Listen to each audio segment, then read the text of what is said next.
Bem-vindo à família, é bom estar aqui para compartilhar e aprender a amar.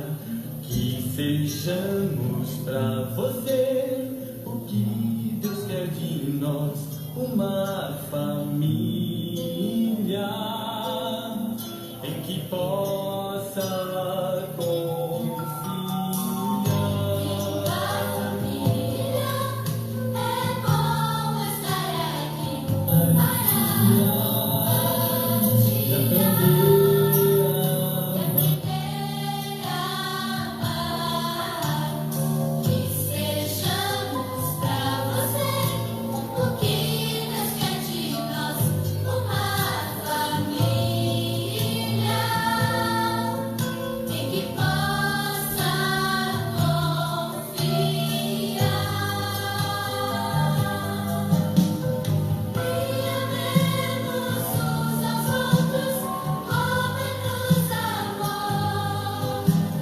E amemos uns aos outros como nos amou.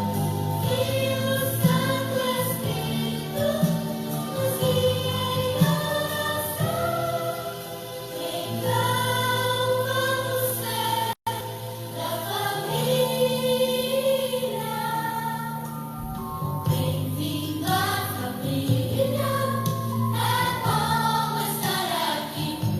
Bem-vindo à família, é bom estar aqui para compartilhar e aprender a amar. Que sejamos para você o que Deus quer de nós, uma família em que possa confiar. que amemos uns aos outros como Ele nos amou. Que só falemos coisas boas e de seu amor. Que o Santo Espírito nos guie em oração. Então vamos ser da família. Bem-vindo à família, é bom estar aqui para compartilhar e aprender a amar. Que sejamos para você o que Deus quer de nós, uma família em que possa confiar. Você possa confiar. Você possa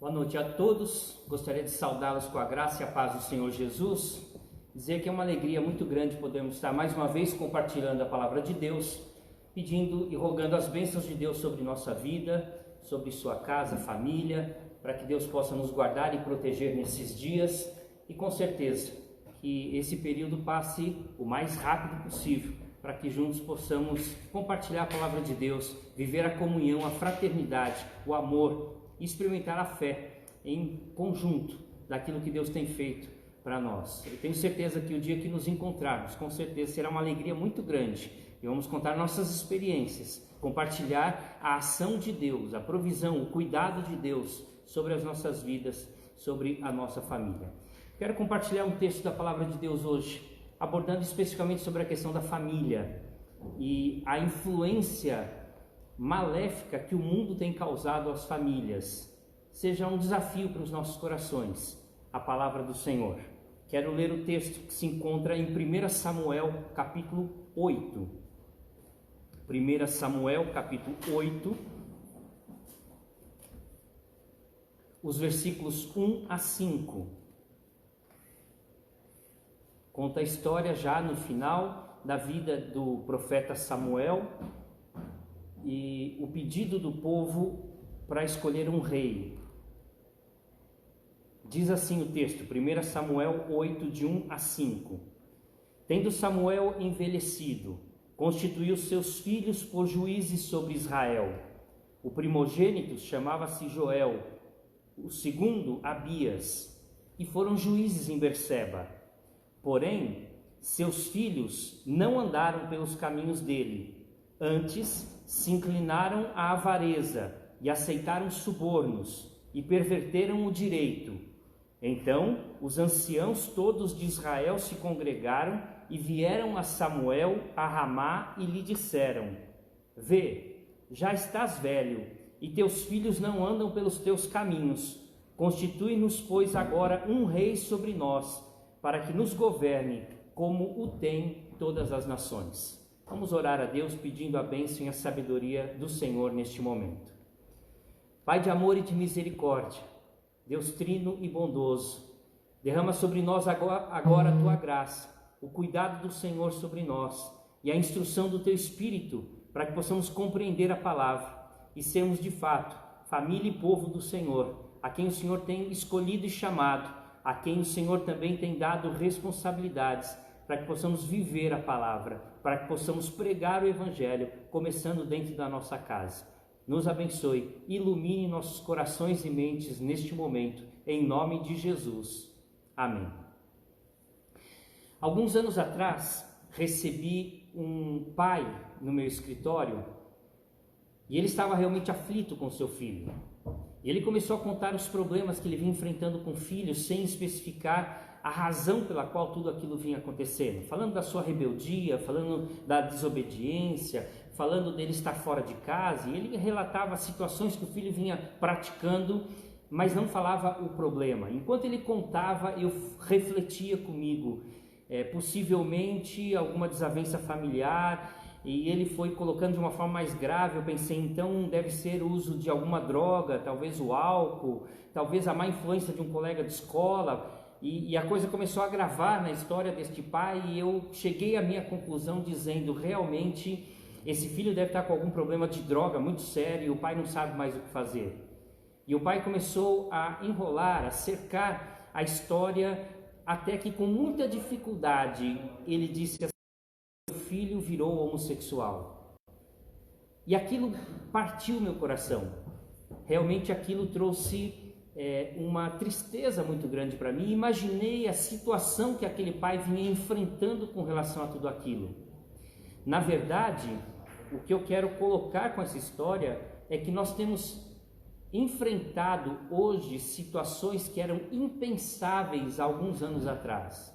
E posso colocar de maneira mais clara ainda, nós temos visto entrar na igreja determinadas situações que eram impensáveis há alguns anos atrás. Nós temos visto muito próximo a nós, quem sabe dentro da nossa família, nos nossos parentes ou até dentro da nossa casa, situações que nós não imaginávamos que poderia acontecer. E aí eu coloco sobre isso: que influência perversa e de que forma essa influência tem invadido as nossas igrejas, tem invadido os nossos lares. Esse texto nos ajuda a pensar um pouco sobre isso. Eu gostaria de refletir com você hoje, nesse texto, 3 coisas. Primeiro, de que forma essa influência perversa tem entrado nos nossos lares. Segundo, quais as consequências que essa influência perversa tem trazido. E terceiro, como nós podemos cercar o nosso lar, como nós podemos proteger a nossa igreja dessa influência perversa. Então vamos analisar, à luz do texto da Palavra de Deus, cada uma dessas posições, e eu tenho certeza, o Espírito Santo de Deus vai iluminar e esclarecer nossas mentes neste momento. Primeiro, de que forma essa influência perversa tem invadido as nossas casas, a nossa igreja? Repara nos versos 1 a 3, tendo Samuel envelhecido, constituiu seus filhos por juízes sobre Israel. O primeiro chamava-se Joel, o segundo Abias, e foram juízes em Berseba. porém seus filhos não andaram pelos caminhos dele. Antes se inclinaram à avareza, aceitaram subornos e perverteram o direito. Eu coloco em primeiro lugar a negligência familiar, ou seja, a influência perversa tem invadido a igreja, tem invadido as nossas casas, porque nós muitas vezes somos negligentes. O mundo tem entrado na igreja de Cristo por causa da negligência das famílias. Se formos voltar um pouquinho na história de Israel, podemos dizer que, infelizmente, Eli também teve filhos que não andaram nos caminhos do Senhor. Seus filhos foram perversos, seus filhos não foram fiéis a Deus. E a razão que a própria palavra coloca em 1 Samuel capítulo 2, verso 29, é que Eli era muito complacente, Eli era muito bondoso, muito longânimo, muito paciente com seus filhos. Ele não repreendia seus filhos, ele não chamava seus filhos para uma conversa, para uma correção, e isso lhe custou muito caro. Ele não deu disciplina, ele não colocou limite aos seus filhos, e ele teve com certeza a repreensão de Deus, e Samuel foi um canal de Deus na vida de Eli para essa repreensão. E agora Samuel enfrentava as mesmas dificuldades que Eli. Os seus filhos também não andavam nos caminhos do Senhor, não eram fiéis ao Senhor, e possivelmente isso se deva ao próprio fato de Samuel dedicar muito mais tempo ao seu trabalho, ao ministério, do que à sua própria família. Veja um pouco antes, em 1 Samuel capítulo 7, a partir do versículo 15, é o último parágrafo do capítulo 7, o que nós lemos ali nas Escrituras. Diz assim o texto, 1 Samuel 7, versos 15 a 17. E julgou Samuel todos os dias de sua vida a Israel. De ano em ano fazia uma volta, passando por Betel, Gilgal e Mispa, e julgava Israel em todos esses lugares. Porém, voltava a Ramá, porque sua casa estava ali, onde julgava Israel e onde edificou um altar ao Senhor. O texto diz que anualmente Samuel passava por todos os locais de adoração e fazia as suas viagens, não apenas ensinando a palavra de Deus, mas julgando a causa do povo, diante de muitas situações que o povo enfrentava. E ele passava bastante tempo nessas viagens, mas ele sempre voltava para casa. Mas ao voltar para casa, a ênfase da sua vida era o seu trabalho, e ele julgava Israel e ele cuidava da ministração da palavra de Deus. Nenhum problema, evidentemente nenhum pecado em fazer o seu trabalho, em ministrar a palavra, em cuidar da igreja, nenhum problema com relação a isso, mas possivelmente ele tenha dado muito mais tempo a estas coisas do que a sua própria família, e isso lhe custou muito caro, com certeza. Hoje nós temos visto também exemplos de pais preocupados demasiadamente com seus trabalhos, demasiadamente com seus sonhos, muito preocupado com a sua própria vida, talvez até com o seu físico, com sua aparência, preocupado com o seu lazer, com as suas coisas, com as suas posses, e não preocupado com a sua família, e não preocupado com os seus filhos. Nós temos visto muitos pais que têm sido negligentes no cuidado e na educação dos seus filhos, na educação e no cuidado da sua família. Muitas vezes tentam compensar o que não dão, tempo, educação, carinho, amor, com outras coisas, com presentes, com falta de disciplina, com conversas brandas. Nós temos visto isso muito na educação familiar. Muitos pais que têm negligenciado a sua tarefa de pais na educação dos seus filhos. Poucas famílias colocam limite e dão disciplina a seus filhos. Muitas vezes deixam soltos para que façam o que bem entendem e sigam os conselhos do coração deles e tenham andado por caminhos tortos. Pais que querem ser somente amigos dos seus filhos, embora isso seja importante, mas não educadores e não disciplinadores de seus filhos. Então, muitas vezes, pela negligência paterna, nós temos visto o mal ou a influência perversa entrando e invadindo os nossos lares. A segunda razão que o texto coloca para a gente, pelo qual essa influência perversa tem invadido a igreja e os lares, é a falta de referencial, a falta de referência. Veja os versos 4 e 5 que nos dizem: Então os anciãos todos de Israel se congregaram e vieram a Samuel a Ramá e lhe disseram: Vê, já estás velho e teus filhos não andam pelos teus caminhos. Então os anciãos de Israel se reuniram, foram até onde Samuel morava e disseram para Samuel: os teus filhos não têm seguido os teus passos. Ou seja, você, Samuel, não tem sido referência para os seus filhos. Os seus filhos não têm andado no caminho do Senhor como você tem andado. De alguma forma, Samuel, você tem falhado, ou você falhou ao longo da história. E isto trouxe um desvio de caráter e personalidade de seus filhos. E eles não têm andado pelo seu caminho. Portanto, eles têm fugido deste controle paterno, dessa educação religiosa e espiritual. Na verdade, nós podemos resumir aqueles dias dos juízes, um período de 350 a 400 anos, portanto 3 a 4 séculos, com a seguinte expressão, como diz Juízes 21, versículo 25: naqueles dias não havia rei em Israel, cada um fazia o que achava mais reto. Ou seja, não havia um referencial, não havia um líder que pudesse comandar, que pudesse ditar, que pudesse ser de fato espelho para a nação. E diz a palavra que cada um fazia o que bem entendia, cada um fazia o que achava mais reto, cada um fazia o que dava no seu coração. Não havia de fato um referencial em que a nação pudesse olhar e dizer: é isso que nós queremos para nós, é isso que nós queremos para nossa casa e para nossa família. Os filhos do profeta Samuel não seguiram os caminhos de seu pai. Samuel foi fiel a Deus, Samuel foi obediente ao Senhor, Samuel foi um pregador da palavra de Deus, Samuel julgou o povo com justiça, Samuel cuidou das coisas do povo, pensou muitas vezes no povo, e seus filhos não seguiram esses caminhos. O texto diz de maneira clara no verso 3, eles antes se inclinaram à avareza, aceitaram subornos,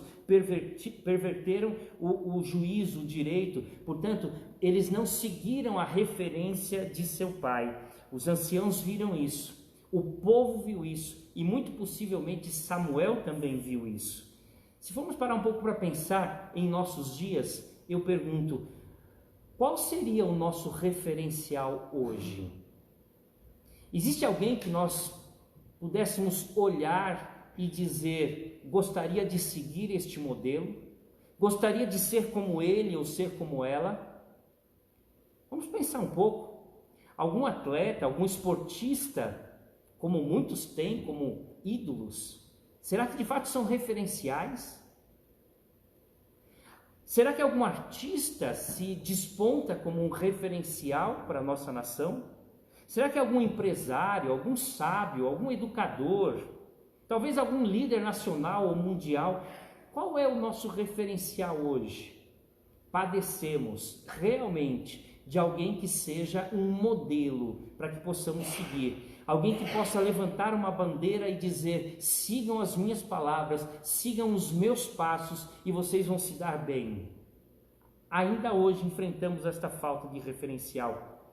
E eu pergunto: onde vamos encontrar este referencial? Está na hora dos pais se levantarem como referencial para a sua família, para os seus filhos, para a sua nação, e serem de fato aquele canal de bênção na vida da sua família e de seus filhos. Está na hora dos pais serem de fato o espelho para os seus filhos olharem para os pais, olharem para você como referência e falarem em seu coração, em sua vida: eu quero ser como meus pais, eu quero andar por onde os meus pais andaram, eu quero buscar o caminho que eles têm caminhado, que eles têm seguido.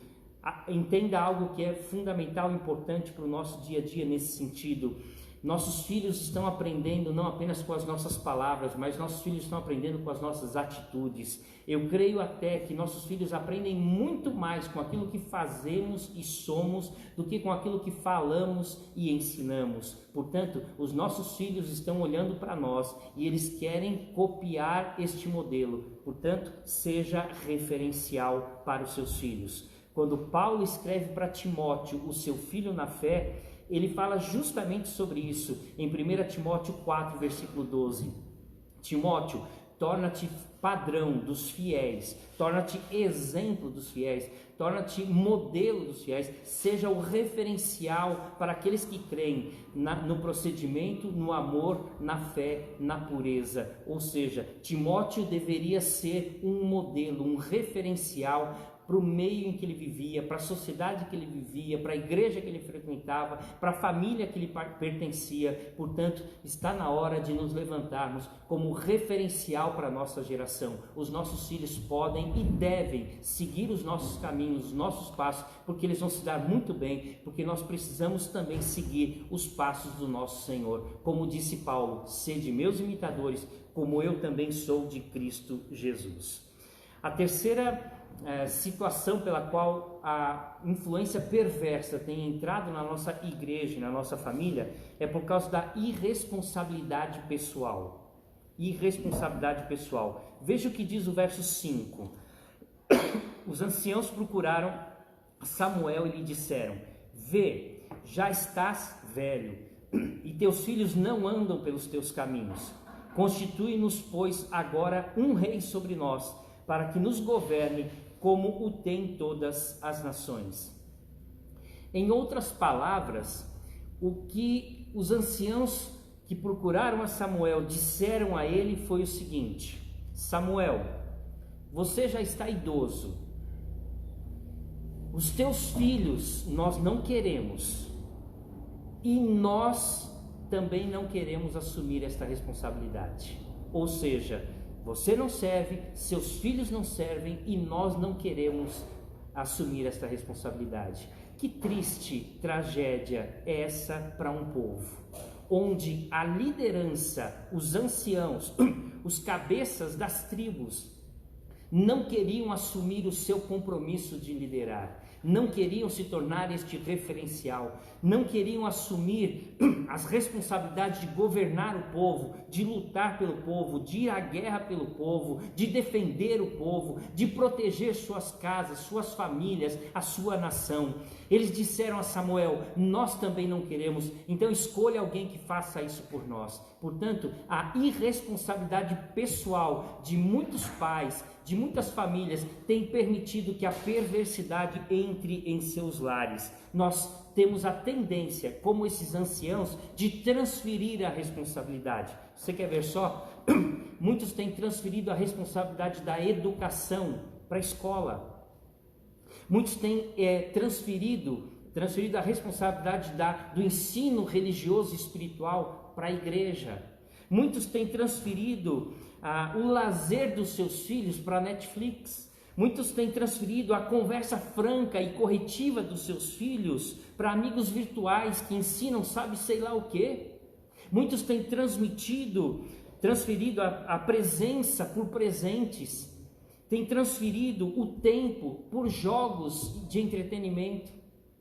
Muitas vezes nós temos transferido as nossas responsabilidades para outros. Aliás, a palavra terceirização está mais do que na moda. As empresas têm terceirizado, têm feito isso com grande sucesso. E esta mente da terceirização tem invadido a nossa casa, o nosso lar, a nossa igreja, e temos feito da mesma forma. Eu quero falar com você agora nesse ponto, que já está na igreja há uns 40 anos, há uns 30 anos, já cresceu na igreja, viveu há muito tempo, ajudou, quem sabe, a construir a igreja que você participa. Você vai lembrar disso com muito carinho. Você lembra como a igreja foi construída, a igreja que você participa? Quantos irmãos da igreja não se juntaram com carrinhos, com carriolas? Quantos não vieram para ajudar a carregar tijolos, para carregar areia? As mulheres vinham para preparar lanche, a igreja se reunia em mutirão. Quanta comunhão nós vivemos nesses dias de construção, de reforma, de trabalhos na igreja. Hoje é diferente. Nós terceirizamos. Quanto custa? E é mais fácil colocar a mão no bolso do que participar.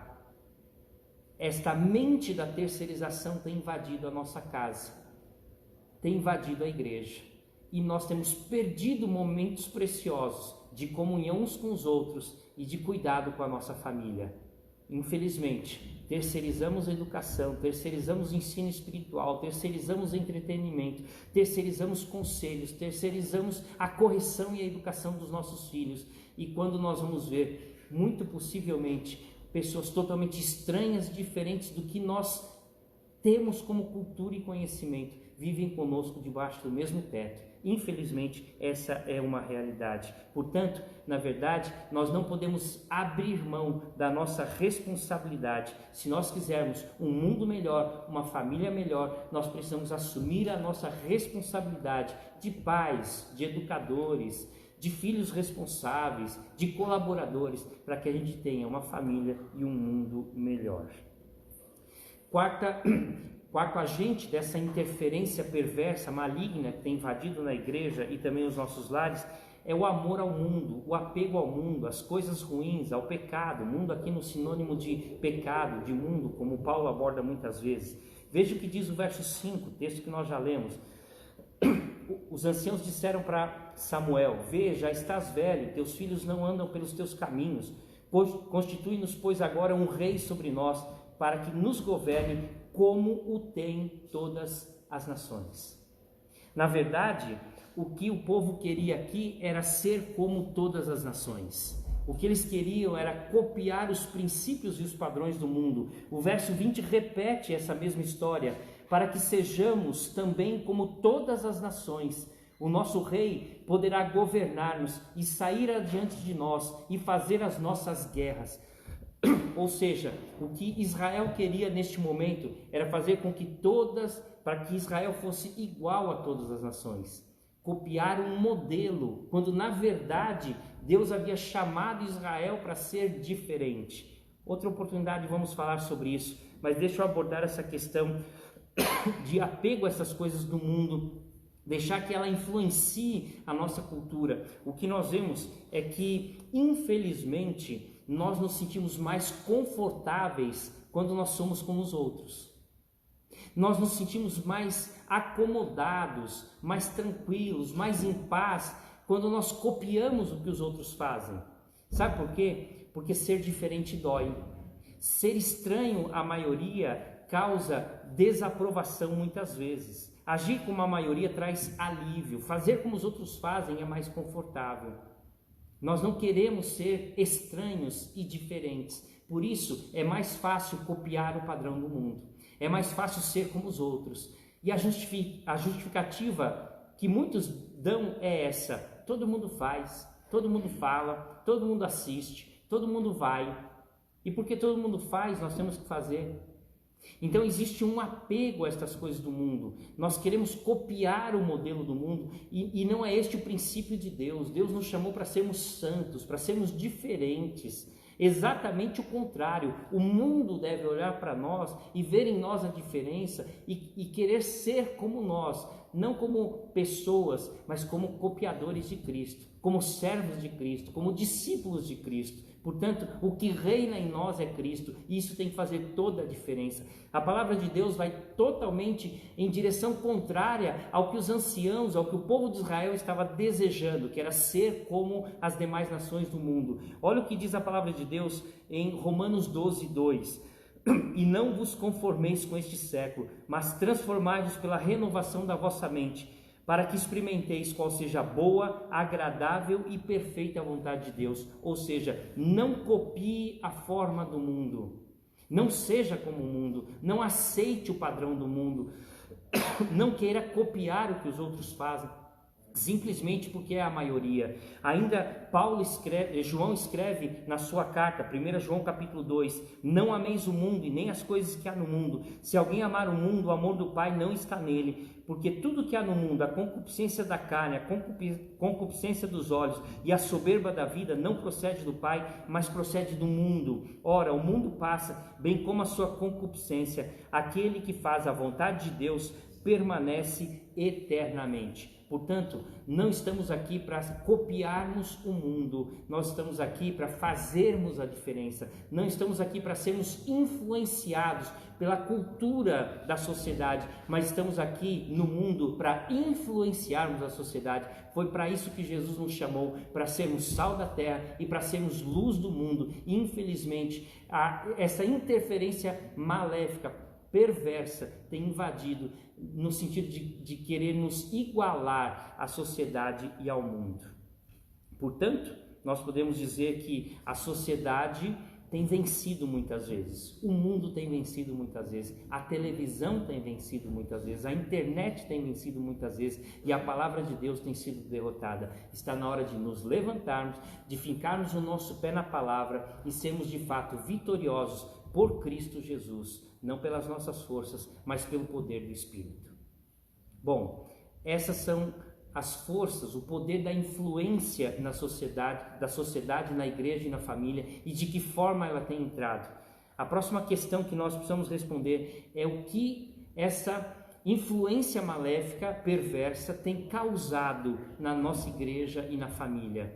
O texto da palavra de Deus diz no verso 3 que aqueles filhos de Samuel praticavam 3 coisas em especial. Diz o texto: não andaram pelos caminhos de seu pai, de Samuel, antes se inclinaram à avareza, aceitaram subornos e perverteram o caminho. Rapidamente, aceitar um suborno significa praticar a injustiça ou viver em função das coisas materiais. O Talmud traduz esse texto da seguinte forma: se inclinaram ao mamon da riqueza, ou seja, se entregaram a outros deuses que não ao próprio Criador, ao próprio Senhor. Ou seja, avareza significa desviar ou interceptar valores. É o que Paulo escreve em Timóteo, 1 Timóteo 6,10. O amor à riqueza, o apego ao dinheiro é a raiz de todos os males. Então, estes filhos de Samuel se apegaram à riqueza, entregaram o coração à riqueza e com certeza se perderam em meio a este apego material. Só que a palavra de Deus também trata a avareza como idolatria. Sabe por que idolatria? Porque você está adorando a criatura ao invés do Criador. Porque você está adorando os bens materiais ao invés do Criador.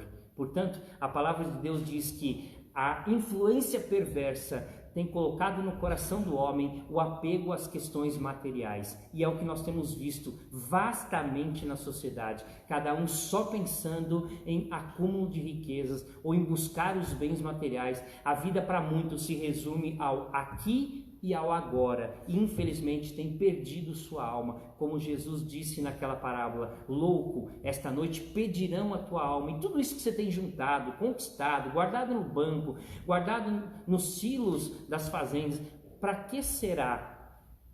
De que vai servir se você perder a sua alma?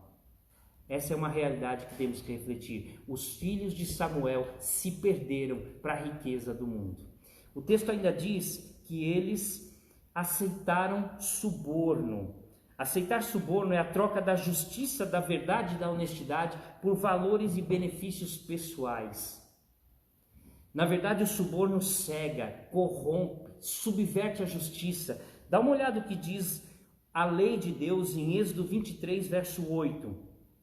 Também suborno não aceitarás, porque o suborno cega até o perspicaz e perverte as palavras dos justos. Ou seja, o justo, o perspicaz, o sábio, o íntegro que aceita suborno desvia o seu pensamento em prol de benefícios próprios, em prol de interesses, em prol de favores ou quem sabe até de dinheiro. Infelizmente, isso tem sido um mal neste século.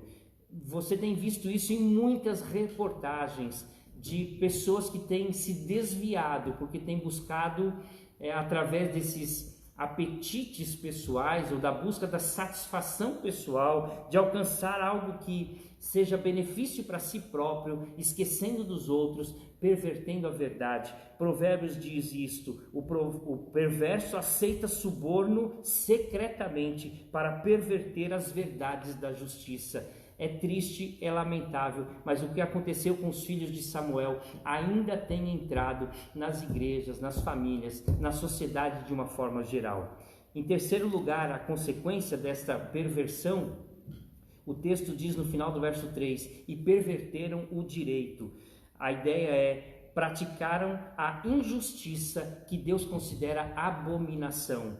A ideia aqui, para eles em especial, era o peso desigual. Eles tratavam pessoas de forma diferente ao julgar. Assim como Samuel julgava com retidão e com justiça, os filhos de Samuel, quando começaram a exercer a sua justiça, eles julgavam de forma diferente, pesos desiguais. Eles tratavam pessoas diferentes, possivelmente ligadas a poder e dinheiro. Eles eram influenciados por isso e por isso praticavam a injustiça e não a justiça. E aí eles pervertiam o direito. E Provérbios diz isso no capítulo 17. O que justifica o perverso e o que condena o justo, abomináveis são para o Senhor, tanto um quanto o outro. Ou seja, justificar o perverso e condenar o justo, ou absorver o mal e condenar o bom, com certeza é abominação para o Senhor. Deus não aprova isso de maneira nenhuma, e isto estava acontecendo com os filhos de Samuel e não tem sido diferente nos dias de hoje. Portanto, nós podemos dizer, a interferência perversa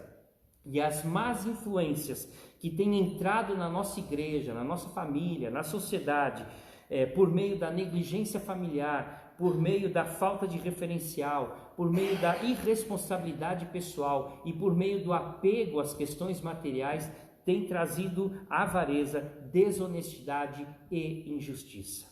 Por último, e caminhando para a conclusão, a pergunta final é: como eu posso proteger a igreja, a família, o meu lar, a minha vida dessas influências perversas e dessas consequências maléficas que têm destruído a sociedade, as famílias e muitas igrejas? E eu destaco 3 coisas fundamentais para fortalecer e para proteger. A primeira, até usando uma paráfrase bem comum e clara para nós: levanta o muro.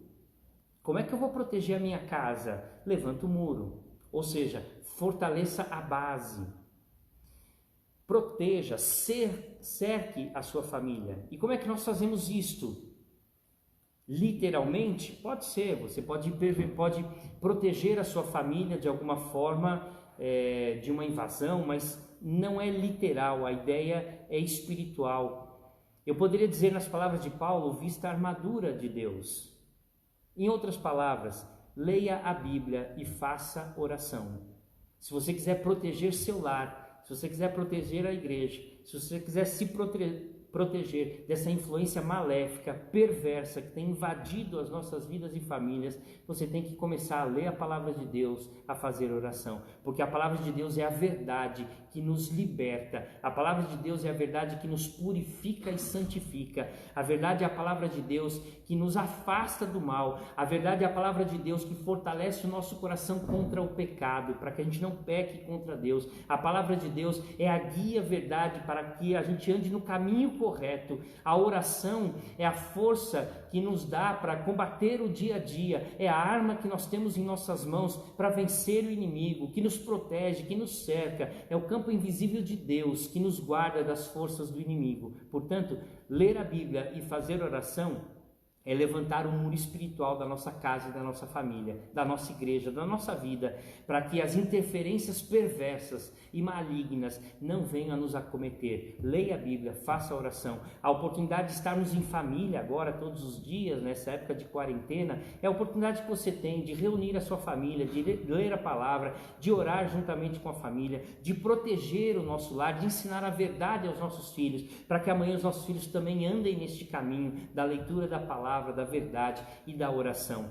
Então, a primeira maneira de proteger a nossa família, a nossa igreja dessa influência perversa é lendo a Bíblia e orando, é levantando os muros espirituais da nossa casa. Em segundo lugar, controle o que vem de fora. Se você está levantando o muro, começa a controlar o que vem de fora. Por quê? Porque o que vem de fora às vezes passa até, muitas vezes, desapercebido aos nossos olhos. Quantas vezes você, pai, já ouviu seu filho dizendo alguma palavra que você não ensinou e você vai perguntar: filho, onde você ouviu isso? E ele vai dizer: na escola, o meu amigo fala. Não dá para proteger os nossos filhos 100%. Eles vão viver a sociedade. Quem diz o que nós assistimos na televisão, de fato, não nos induz muitas vezes ao erro. Eu costumo dar um exemplo interessante. Muitas novelas, muitos filmes trazem esta cultura. Por exemplo, um pai e uma mãe brigam, discutem, muitas vezes até na frente do filho. E a mãe vai para o quarto nervosa e o pai vai para o bar da casa, abre 1 litro de uísque, de bebida, e joga no copo e começa a beber. Isso, de uma forma sutil, tem ensinado muita gente a que, quando eu estou com problema, ou quando eu brigo com a minha esposa, ou quando eu não gosto de alguma coisa que acontece, aquilo me desagrada, eu posso resolver isso de uma outra forma. A bebida é uma das formas. Isso, de uma forma bem sutil, está invadindo os nossos lares. Portanto, este ponto diz: controla o que vem de fora. Será que realmente isso é uma influência positiva? O que a internet tem ensinado? O que os nossos filhos têm visto na internet? Quais são os teores dos filmes, das séries que os nossos filhos assistem ou que nós assistimos? Qual é a cultura que nós temos aceitado? Talvez muitos queiram justificar a sua conduta, às vezes um pouco desonesta, às vezes um pouco complacente com a maioria, dizendo que a sociedade mudou, não é mais como era nos tempos bíblicos, ou não é mais como era no tempo dos nossos pais, dos nossos avós. Deus não muda. A verdade de Deus não muda. É verdade que a cultura pode mudar, a moda pode mudar, mas a palavra de Deus permanece para sempre, e essa palavra de Deus é inegociável. Portanto, a segunda maneira que nós temos para combater essa influência perversa é controlar o que entra na nossa casa, o que entra por meio da mídia, o que entra por meio de escola, o que entra por meio de conversas, o que entra por meio da sociedade em geral. Está na hora de controlarmos mais severamente o que entra na nossa casa. Terceiro e último, como controlar essas coisas, como evitar que o mundo entre na igreja e na nossa família. Corte o mal pela raiz. Corte o mal pela raiz. Ou seja, se está causando prejuízo, abandone.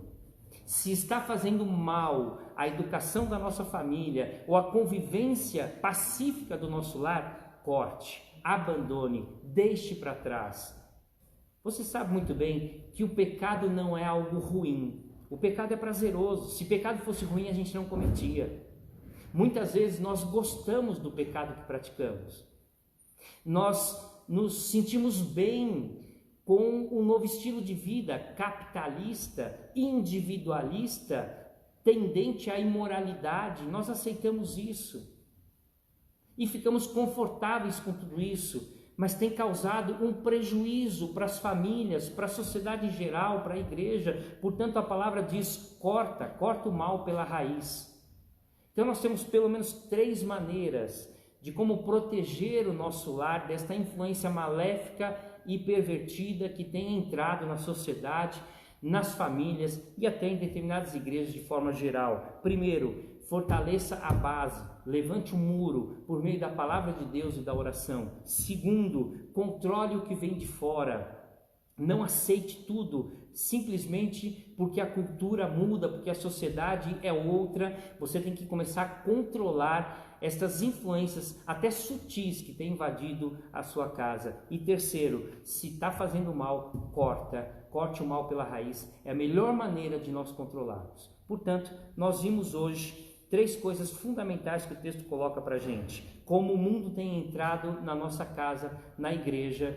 Nós vimos qual a consequência que isso tem causado para a nossa casa e para a igreja. E vimos como combater este mal conforme a palavra de Deus. A minha oração é que as nossas vidas, as nossas famílias, que as nossas igrejas e que a sociedade possa viver um mundo diferente a partir da palavra de Deus, a partir de Cristo Jesus, da ação do Espírito Santo e, por que não dizer, a partir das nossas vidas como cristãos, que precisamos viver o cristianismo verdadeiro e autêntico, seja em casa, na sociedade ou em qualquer lugar que estivermos. Que Deus assim abençoe a nossa vida, a nossa família, em nome de Jesus. Gostaria de orar por você mais uma vez. Senhor Deus, guarde e proteja o nosso lar.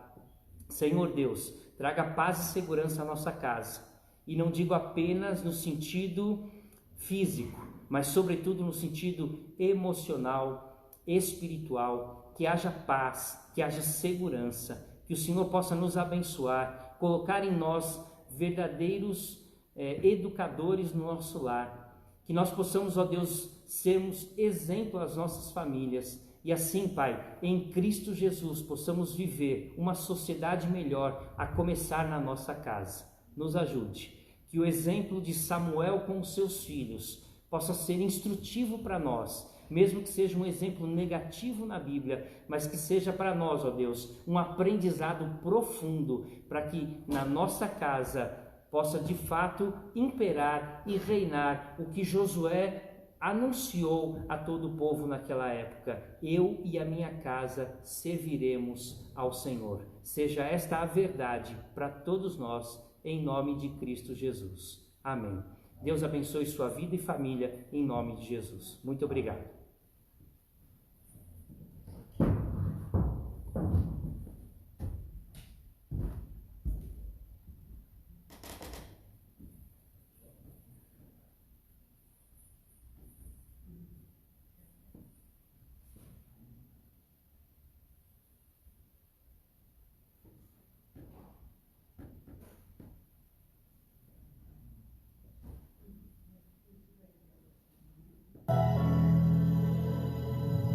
Mais uma vez escureceu e o sol se pôs no coração. Eu já não pude suportar, senti saudades do meu lar. Orei a Deus em aflição, a Ele abri meu coração. Foi quando alguém tocou